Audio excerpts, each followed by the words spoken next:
ሊቃናተ ነድ ዘሰማያዊት ማይፈድ በእንተ በግዑ እቀብዋ ነዛቲ ያዘድ።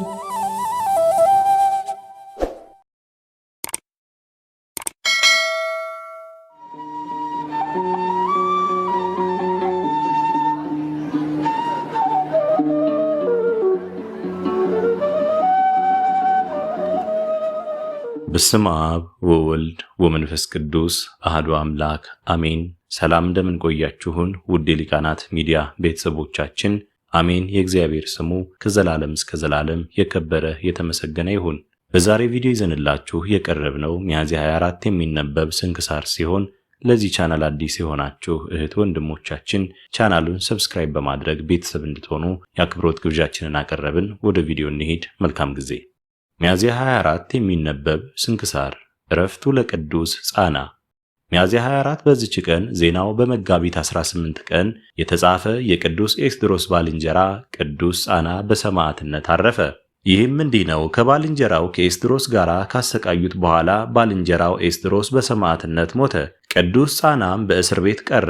የሀገረ ፈርማ መኮንንም ታሰረ። በእርሱም ፈንታ ሌላ መኮንን ተሾመ።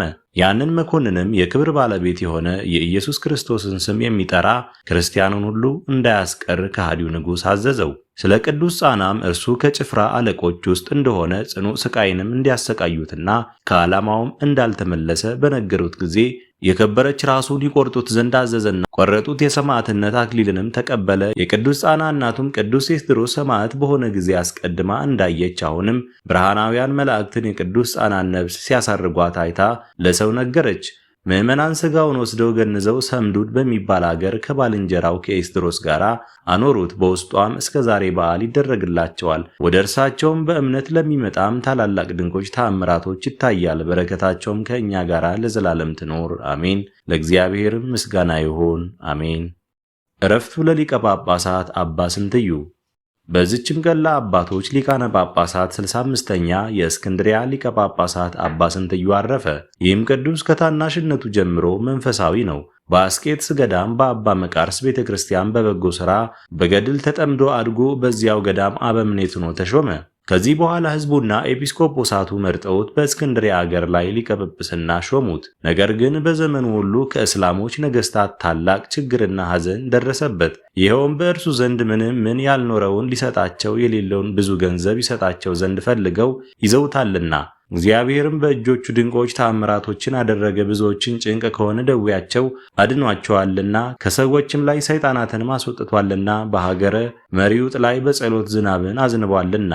እርሱም ዝናብን ከማጣት የተነሳ ወንዞቻቸው ጉድጓዶቻቸው ሁሉ ደርቀው ከረሃብና ከውሃ ጥም የተነሳ ለሞት ተቃርበው በታላቅ ረሃብ 3 ዓመት ኖረዋልና በሰማዕቱ ቅዱስ ሚናስ ቤተክርስቲያን በዓልን ሊያከብሩ ወደ እርሳቸው በደረሱ ጊዜ የዚያች አገር ሰዎች ወደ እርሱ ተሰብስበው ውሃ በማጣት እንደተቸገሩ ነገሩት። እርሱም ፈጽሞ አጽናናቸው።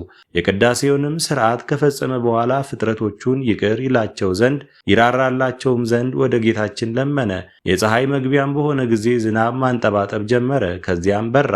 ይህም አባት እንዲህ ብሎ ማለደ። የክብር ባለቤት ጌታ ኢየሱስ ክርስቶስ ሆይ፣ ባለጸጋ ሆይ፣ ሕዝብህን ልትራራላቸው ልትምራቸው ብትወድ በለጋስነትህና በብዙ ቸርነትህ ከበረከትህ ይመሉና ይጠግቡ ዘንድ በፍቅርህና በምሕረትህ ዓይንህ ተመልከታቸው።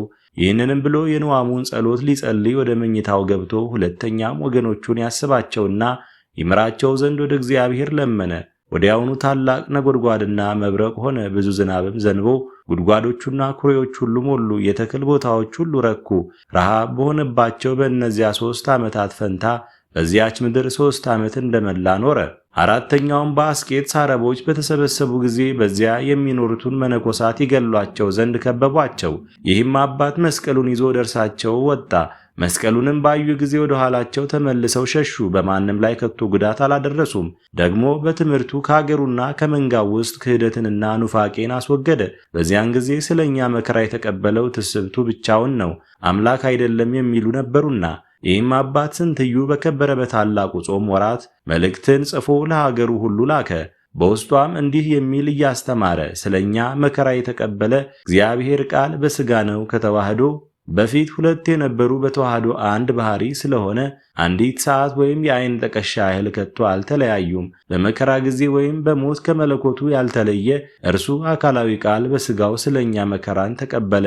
ይህች መልእክት በሀገሩ ሁሉ ባነበቧት ጊዜ የክርስቲያን ወገኖች ታላቅ ደስታ ደስ አላቸው። እኒያ የሳቱትም ተመልሰው ንስሐ ገቡ።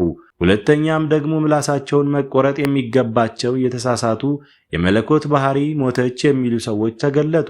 እኒህም የብሊን ሀገር ሰዎችና ኤጲስቆጶሳቸውም ነው። ይህም አባት ይህን የእብደትና የስንፍና ነገር በሰማ ጊዜ እጅግ አዝኖ መልእክትን በውስጡ እንዲህ ጻፈ። የእግዚአብሔር ባህሪው አትመረመርም፣ የምትዳሰስ የማትታመም ናት። እግዚአብሔር ቃል ከእኛ ነስቶ ያለመለየትና ያለመቀላቀል ከመለኮቱ ካዋሃደው ከሰውነቱ ባህሪ በቀር ሕማምን አታስገባም። ሁለተኛም በውስጧ እንዲህ አለ፣ እኛ መከራ ከሚቀበል ከሥጋው እግዚአብሔር ቃልን አንለየውም፣ በመከራውም በሥራውም ሁሉ አንድ እንደሆነ እናምናለን እንጂ። ሁለተኛም መለኮት በባህሪው የማይታመም የማይሞት እንደሆነ ከመለኮት ሳይለይ ስለኛ መከራ ተቀብሎ ሞተ እንጂ። የመልእክቱም ደብዳቤዎች ወደ እነዚህ ሰዎች ደርሰው ባነበቧቸው ጊዜ ከስህተታቸው ተመልሰው በእውነተኛይቱ በቀናች ሃይማኖት አመኑ።